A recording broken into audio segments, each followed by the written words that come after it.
Well, well, well, look who it is. Mr. Collier. Will this new album change my mind? Now, I've had my issues with Jacob. You may have seen my other review of his album Djesse Volume 4. It might be fair to say that I wasn't too keen on it. Putting so much talent into something so bloated and just overproduced, that honestly made it just so difficult to listen to. Yeah, I might be a bit of a musical idiot. I don't know all these complexities, but come on. Now we have a new album from Collier. The Light for Days, running at just over 36 minutes long. Considerably shorter than Djesse Volume 4, which was one of my big complaints about the album. Songs were taking so long to get to the point, trying to stuff every bit of musical knowledge, theory, into one track. Ugh, exhausting. I guess the point that I was trying to get at, honestly, was it was just all a bit much. I think he's in love with this idea of being experimental, yet he doesn't really do anything that interesting. Less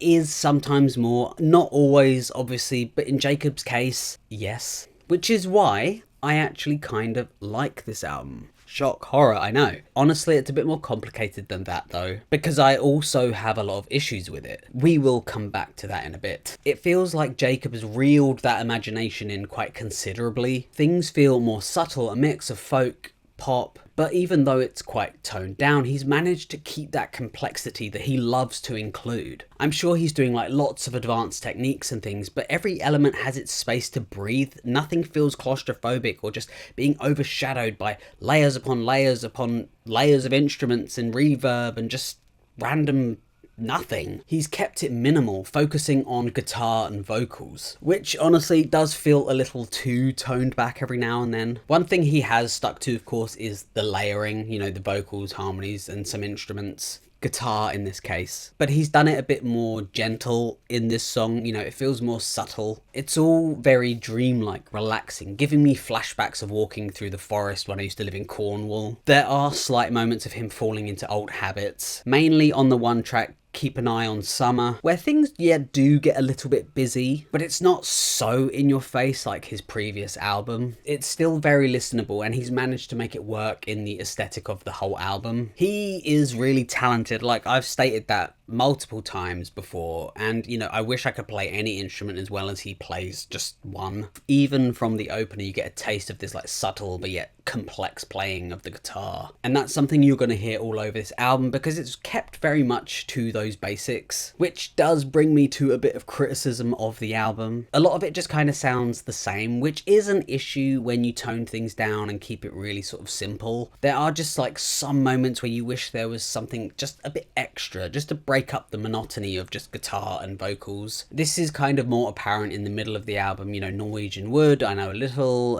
Fairy Lullaby, which is nice when you suddenly get a faster paced song, for example, like Sweet Melody, which has Jacob sharply strumming seemingly on a loop. But what's more interesting is this really sharp stop in music altogether, and you're just left with like the relaxing sound of nature, which flows seamlessly into the song Icarus. So rewind it back to a few more criticisms of the album. The lyrics, often feeling completely random or just a bit silly, sometimes not even making sense. Fairytale Lullaby, for example. I can take you where the night is always day. You can follow me if you really try. Maybe we'll find a rainbow, teach it how to fly. Like, I feel like they just rhyme. They kind of don't make much sense. It feels a bit nonsensical. Or the whole of the song Norwegian Wood, even. I mean, there are some more examples as well, but you know, that doesn't mean there aren't a few good songs with some nice lyrics as well. The previously mentioned I Know Little and Icarus even. Some of the standout tracks for me include like Thom Thumb. Something about the vocal performance on this track I really like. I think the vocal performance feels more subtle. It's layered, but it's done nicely and sparsely, making it for something a bit more open and dreamy. Spatially, it flows from left to right. Even Where Did My Apple Fall I find quite nice, especially in terms of instrumentation anyway.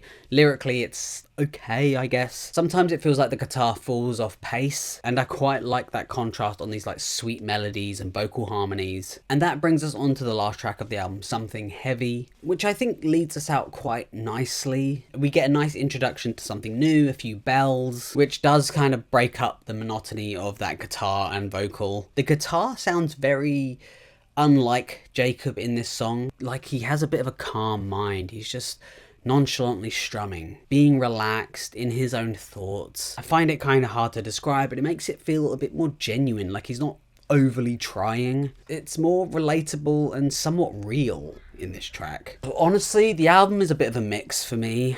There are moments that I like and some that I really just don't. I guess Jacob has managed to win me over, I guess, a little bit. The Light for Days isn't perfect. The lyrics can feel like absolute nonsense or just what rhymed at the time. You know, unfortunately, a lot of songs do blend together as well. It's easily his most listenable album for quite a while for me. It's like he's finally learning to pull back a bit, when to give things space, and when to just sort of let a melody breathe, work on its own. The result is something that honestly just feels a bit more human, rather than this weird whimsical science project he's got going on. You know, it's still got those little sprinkles of Jacob all over it, those little harmonies, the clever little twists he puts in. It's like he's leaning into that emotion more than his technicality. Something that feels more felt rather than replicated. I wouldn't call it a masterpiece or anything, but it's definitely a step in the right direction. Long-term fans might not like it, maybe it's too subtle for them, maybe they love that complexity, I don't know. But for me,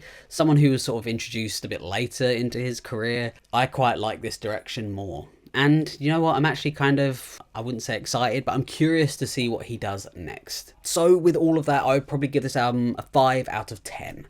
Thank you so much for listening. Feel free to check out another video, like, comment, subscribe, whatever you like. And thank you to all my new subscribers, obviously. Thank you very much. I appreciate you all very, very much. And hopefully I'll catch you on the next one.